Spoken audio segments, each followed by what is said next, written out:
আজি আমাৰ যিটো নাট্যকী কমিউনিটিটোৰ কাৰণে আজি আমাৰ অতি ইম্পৰ্টেণ্ট, অতি গুৰুত্বপূৰ্ণ দিন। কাৰণ আপোনালোকে জানে যে নাট্যকীসকল অসমৰ এটা অতি প্ৰাচীন খিলঞ্জীয়া জনগোষ্ঠী, কিন্তু এই জনগোষ্ঠীটোৰ বিষয়ে যদি আপুনি ভিতৰলৈ যাব বিচাৰে, জনগোষ্ঠীটোৰ উৎপত্তি, ইতিহাস, তেওঁলোকৰ পৰম্পৰা, সংস্কৃতি, তেনেকে আপুনি হাততে পোৱাকে আমাৰ কোনো সমল নাছিল। কিন্তু আজি আমি অতি গৌৰৱবোধ কৰিছো যে দুৰ্নয় সন্তান সঞ্জীৱ নাথে বহুত কষ্ট কৰি পেলাই এখন তথ্যচিত্ৰ তেখেতে নিৰ্মাণ কৰি উলিয়াইছে, যিখন তথ্যচিত্ৰই সামগ্ৰিকভাৱে, যদিও এই তথ্যচিত্ৰখনৰ পটভূমিটো অবিভক্ত গোৱালপাৰা জিলাৰ আমাৰ মানুহখিনি সামৰি পেলাই কৰা হৈছে, তথাপিতো অসমৰ প্ৰায়বিলাক জেগাতে কম বেছি পৰিমাণে আমাৰ ৰিচুৱেল বিলাক একেই। এই গোটেইখিনি আমাৰ কৃষি প্ৰধান এটা জনগোষ্ঠী, আমাৰ সেই দিশটো, আমাৰ ধৰ্মীয় দিশটো, আমাৰ সংস্কৃতিটো, আমাৰ বিবাহ উপনয়ন, বিভিন্ন এটা অতি আমাৰ হেৰাই যাব ধৰা এটা পৰম্পৰা তেখেতে ধৰি ৰাখিছে। সেইটো হৈছে আমাৰ নাট্যকীসকলৰ মাজত অতীজৰ পৰা প্ৰচলিত হৈ অহা সমাধি, যিটো বস্তু আজিকালি লাহে লাহে নাইকিয়া হৈছে বিভিন্ন কাৰণত। কিন্তু এই তথ্যচিত্ৰখনৰ যোগেদি মানে আমাৰ ভৱিষ্যত প্ৰজন্মই আমাৰ অতীতটোৰ বিষয়ে জানিব পাৰিব। সমাধি আপোনাৰ যেতিয়া দৃশ্যপটটো যেতিয়া চাব, তেতিয়াহ'লে তাৰ কাৰণবিলাক জানিব পাৰিব। ইয়াত কেইবাটাও আমাৰ জনগোষ্ঠীটোৰ সম্পৰ্কত বিশেষ কেইটামান ইয়াত অন্তৰ্ভুক্ত আছে। তাৰ ভিতৰত গোৰক্ষ পাহাৰৰ যিটো গোৰক্ষ টিলাৰ কথা, সেইটো চবেই নাজানে কথাটো, যে এই টিলাটোত এটা সময়ত গোৰক্ষনাথে ইয়াত আহি পেলাই সাধনা কৰিছিলে। এই কথাবিলাক আমাৰ জনগোষ্ঠীটোৰ কাৰণে বৰ ইম্পৰ্টেণ্ট কথা। গতিকে তেখেতে বহুত কষ্ট কৰি ইমান পাহাৰৰ ওপৰত গৈ পেলাই সেই দৃশ্যগ্ৰহণখিনি লৈছে, সেইটো এটা ডাঙৰ কথা। তাৰ উপৰি যোগীঘোপাত আমাৰ যিখিনি আগৰ পুৰণি পূৰ্বজসকলে তাত সেই গুহাবিলাকত যোগ সাধনা কৰিছিলে, সেইখিনি কথা। এনেকুৱা কেইটামান আপুৰুগীয়া বস্তু তেখেতে ইয়াত সন্নিৱিষ্ট কৰিছে, সেইখিনি আমাৰ থাকি যাব, ইয়াক আমাৰ ভৱিষ্যত প্ৰজন্মই জানিব পাৰিব। গতিকে সামগ্ৰিকভাৱে এইখন এখন অতি সফল তথ্যচিত্ৰ তেখেতে, যিখন তথ্যচিত্ৰই আমাৰ জীৱনশৈলীটো সুন্দৰভাৱে উপস্থাপন কৰিছে। গতিকে আমি অসম প্ৰাদেশিক যোগী সন্মিলনীৰ ফালৰ পৰা আমি তেখেতক ধন্যবাদ আৰু কৃতজ্ঞতা জনাইছো, আৰু আশা ৰাখিছো আগলৈও তেখেতে এনেধৰণৰ প্ৰয়াস অব্যাহত ৰাখিব। সামগ্ৰিকভাৱে গোটেই অসমৰ আমাৰ জনগোষ্ঠীটোৰ কৃষ্টি, সংস্কৃতি, ইতিহাস, ধৰ্মীয় বৈশিষ্ট্যবিলাক তুলি ধৰি পেলাই, যিহেতু ই এটা আৰ্কাইভ হিচাপে থাকি যাব, ভৱিষ্যত প্ৰজন্মই থাকি যাব। কাগজত লিখিলে একালি নাইকিয়া হৈ গ'ল, কিতাপত হেৰাই যাব, থাকি যাব, আজিকালি ডিজিটেল পদ্ধতিত থাকি যাব। এইটো এটা তেখেতৰ ডাঙৰ কন্ট্ৰিবিউশ্যন আমাৰ কমিউনিটিৰ প্ৰতি, সেইকাৰণে আমি তেখেতক আন্তৰিকতাৰে ধন্যবাদ জ্ঞাপন কৰিছো। নমস্কাৰটো গ্ৰহণ কৰিব। মোৰ এই চিনেমাখন মানে নাট জনগোষ্ঠীৰ মানে মই জন্মৰ পৰা মৃত্যুলৈকে দেখাইছো, আৰু আমাৰ অবিভক্ত গোৱালপাৰাৰ মানুহখিনিৰ কি পৰিৱেশ, মানে কেনেকুৱা পৰিস্থিতিত জীয়াই, সেইখিনিও দেখুৱাইছো। কৰ্মস্থান কেনেকুৱা দেখুৱাইছো, তাৰপিছত এওঁলোকৰ মানে পৌৰাণিক কি আছিল, মানে ইতিবৃত্ত কি আছিল, এইখিনি মই অলপ আনিছো। তাৰপিছত আজিলৈকে নতুন চিষ্টেমলৈকে কেনেকুৱা হৈছে, আৰু আমাৰ গোৱালপাৰা ডিষ্ট্ৰিক্টত মানে কি কি বস্তু আমাৰ আছে মই দেখুৱাইছো। বিশেষকৈ মই এই ৰংজুলিৰ মই গোৰক্ষ পাহাৰখনত গোৰক্ষ আহিছিল বুলি তেওঁলোকে কৈছিল, সেইটো দেখুৱাইছো।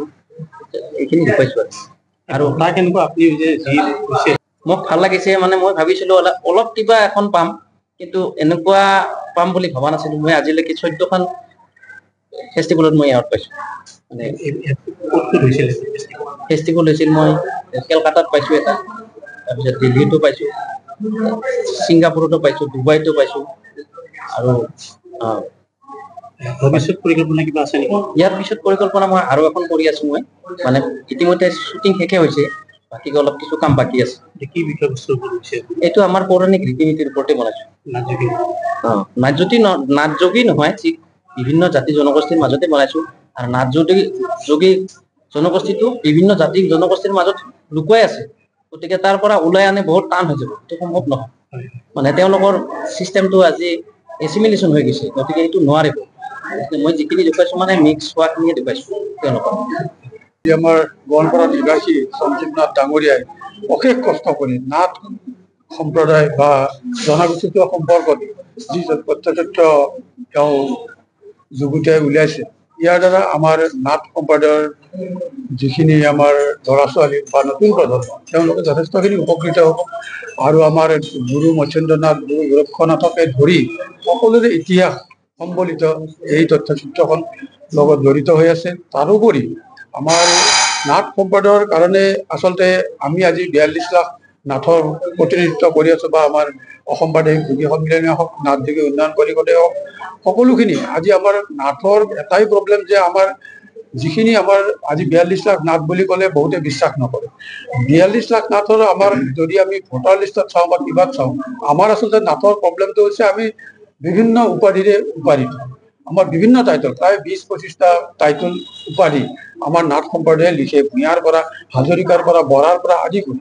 গতিকে এই কাৰণে আমাৰ নাথ বুলি ক'লে চিধাই ভাবে যে অকল নাথ লিখা মানুহখিনিয়ে নাথ, বাকীখিনি নহয় নেকি। ভূঞাৰ পৰা আদি কৰি আজি জোন ভূঞাৰ দৰে পদ্মশ্ৰী, তেওঁ আমাৰ নাথ সম্প্ৰদায়ৰ ব্যক্তি। গতিকে সেইটোক লৈ আমি গৌৰৱ কৰোঁ, কিন্তু বহুতে নাজানে যে তেওঁ নাথ সম্প্ৰদায়ৰ ব্যক্তি হয়। গতিকে তেনেধৰণে আমাৰ চিনাকিটো দিয়াৰ কাৰণে বহুত সমস্যা। গতিকে আমি সেইকাৰণে আমি চৰকাৰৰ ফালৰ পৰা যেনেধৰণে আমি অনুদান বা উন্নয়ন পৰিষদৰ ফালৰ পৰা উন্নয়ন পৰিষদে যেনেধৰণে অনুদান পাব লাগিছিল সেনেধৰণে অনুদান নাপায়, এইকাৰণে যে ভাবে যে আমাৰ নাথ সম্প্ৰদায়ৰ মানুহ বহুত কম আছে। কিন্তু আমাৰ হিচাপত আমাৰ মানে আনঅফিচিয়েল চেঞ্চাছত আমি 42 লাখ নাথৰ আমি চেঞ্চাছ আছে, সেই সম্পৰ্কত আমি চৰকাৰক অৱগত ইতিমধ্যে কৰিছোঁ। আৰু আজি যিটো এই গোটেইখিনি ধৰি আজি সঞ্জীৱ নাথ ডাঙৰীয়াই যি এখন তথ্যচিত্ৰ প্ৰস্তুত কৰিছে, তাত আমাৰ ইতিহাসসমূহ, আমাৰ নাথ সম্প্ৰদায়ৰ ধৰ্মীয় ৰীতি নীতি, আচাৰ ব্যৱহাৰ সম্পৰ্কত সকলোখিনি সামৰি তেওঁ এখন সুন্দৰ তথ্যচিত্ৰ প্ৰস্তুত কৰি উলিয়াইছে। আৰু ইয়াৰ দ্বাৰা মই ভাবিছোঁ যে অসমৰ জনসাধাৰণ নাথ সম্প্ৰদায়ৰ ওপৰত আজিলৈ যিটো দৃষ্টি আছিল বা চিন্তাধাৰা আছিল, কমচে কম অলপ হ'লেও তেওঁলোকৰ দৃষ্টিধাৰা বা চিন্তাধাৰা অলপ সলনি হ'ব। গতিকে আগতে আমাক আনকি নাথ সম্প্ৰদায়টোক বহুত তুচ্ছ তাচ্ছিল্য কৰিছিল, তেওঁলোকে সৰু জাতি বুলি গণ্য কৰিছিল। আজি বিভিন্ন জাতীয় উচ্চ পৰ্যায়ৰ জাতিসকল বা সম্প্ৰদায়সকল আমাক অলপ ইনচাল সুৰেৰে মাতবোল কৰিছিল। আমাক আনকি এনেকুৱা আছিল যে আমি যদি আমি মানে দত্ত বা ব্ৰাহ্মণৰ ঘৰত আমি ধান কাটিব লগা হয়, তেতিয়াহ'লে আমাৰ থালখন আমি নিজে ধুব লাগিছিল, আমাৰ পাকঘৰত সোমাবলৈ অনুমতি দিয়া হোৱা নাছিল। তাৰমানে আমি নিম্ন জাতৰ ব্যক্তি বুলি পেলাই আমাক তেনেকৈ ঘৃণা বা তেনেকুৱা ভাৱ এটা দেখুৱাইছিল। গতিকে এইবিলাকৰ দ্বাৰা, এই তথ্যচিত্ৰৰ দ্বাৰা আমি আচলতে কোন জাতিৰ কি কেনেধৰণে আমি আহিছোঁ, আজিৰ ডেটত আজিৰ তাৰিখত আমি থিয় হৈছোঁ সমাজখনত, গতিকে এইবিলাক কমচে কম কিছু পৰিমাণে হ'লেও তেওঁ তথ্যচিত্ৰৰ যোগেদি প্ৰকাশ কৰিবলৈ মানে প্ৰচেষ্টা হাতত লৈছে। তাৰ বাবে মই সঞ্জীৱ নাথ ডাঙৰীয়াক ধন্যবাদ।